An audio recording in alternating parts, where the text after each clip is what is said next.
Shalom, selamat malam.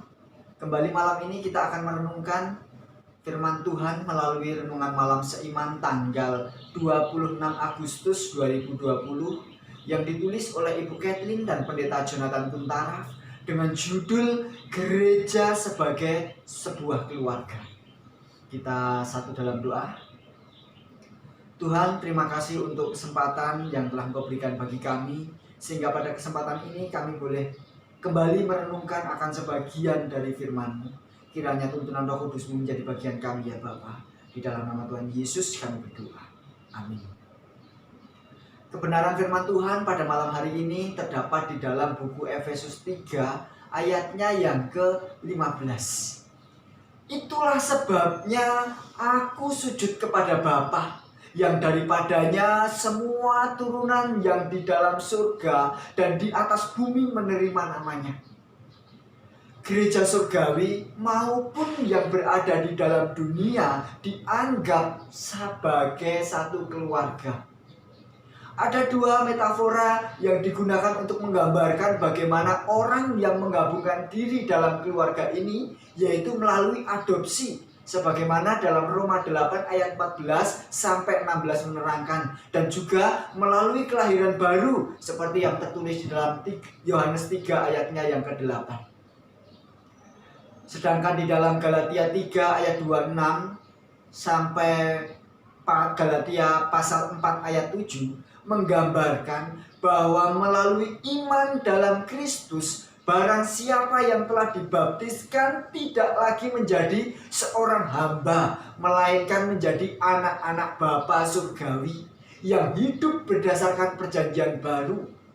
Mereka akan menjadi bagian-bagian anggota keluarga Allah dan kawan-kawan seiman. Anggota-anggota keluarganya menyebut Allah sebagai Bapa dan mengaitkannya satu dengan yang lain sebagai saudara-saudari. Karena ia membawa banyak orang masuk ke dalam keluarga gereja, maka Paulus menganggap dirinya sebagai bapa rohani.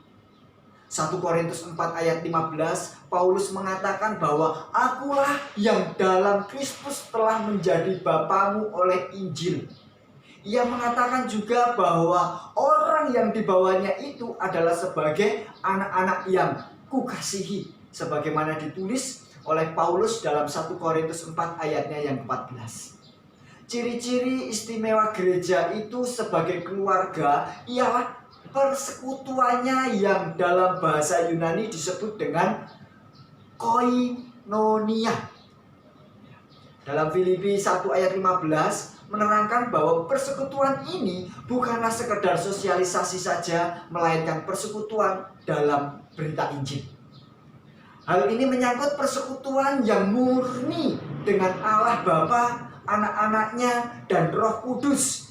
Sebagaimana halnya dengan orang-orang yang percaya, maka selaku anggota gereja kita memperoleh hak untuk memiliki tanda persekutuan tersebut.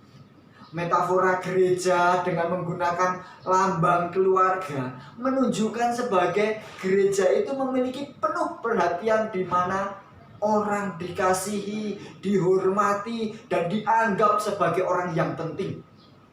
Gereja merupakan sebuah tempat di mana mereka menyadari bahwa mereka saling membutuhkan satu sama lain dan talenta mereka dapat dikembangkan.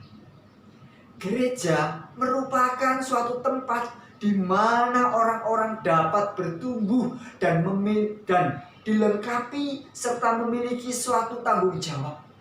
Gereja juga mengajak kita untuk menghormati Bapa rohani dan memperhatikan kerohanian sesama saudara.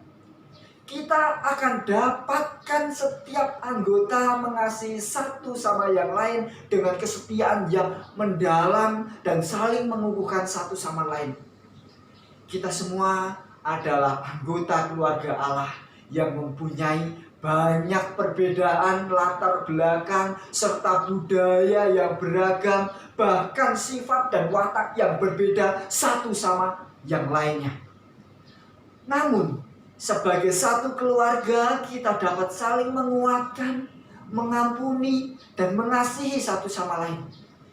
Kiranya persaudaraan kita sebagai satu anggota gereja dapat makin hari makin erat, sementara kita menyiapkan diri kita untuk hidup selamanya dalam kerajaan surga. Kita kembali tunduk kepala. Bapa, terima kasih untuk firman yang boleh kami renungkan. Kiranya apa yang telah kami dengar, Engkau boleh mampukan di dalam kehidupan kami masing-masing. Inilah pengharapan kami Bapa, dalam nama Tuhan Yesus kami berdoa. Amin. Tuhan memberkati.